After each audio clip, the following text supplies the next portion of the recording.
Elijah Hart was famous in certain circles, not as an actor or singer, but as a relationship coach.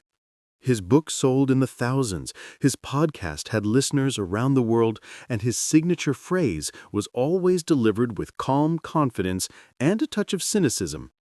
Love is strategy, not destiny. He taught people how not to lose their heads, how to keep their distance, how to manage emotions as if they were formulas in a textbook. But Elijah himself had never truly been in love. One day, a new client walked into his office. Sarah. Uncertain yet bold, with honest eyes and a voice that carried the quiet echoes of a broken heart. She didn't ask for tactics. She wanted to understand why love was not a war, but a miracle. "You know everything about love," she said during their first session, "but you don't actually believe in it, do you?"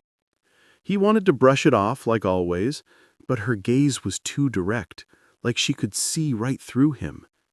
With each session, Sarah didn't follow his rules. She shattered them. With laughter, honesty, and her unshakable willingness to be vulnerable. She asked questions he'd never dared to ask himself. What does it mean to be loved? Why are you afraid to trust? What if not everything can be calculated? He found himself waiting for their meetings, looking for her in the crowd. For the first time in years, he didn't have the answers.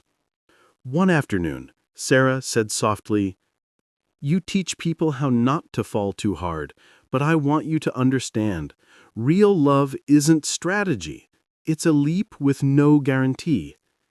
And in that moment, Elijah admitted, not to her, but to himself, that he had built his whole life behind the safety of rules because he was terrified his heart wouldn't survive the real thing. But when she stepped closer and gently touched his hand, the walls cracked. And the man who spent years teaching others how to stay in control finally allowed himself to simply feel. Sometimes the one who teaches love ends up being its most devoted student.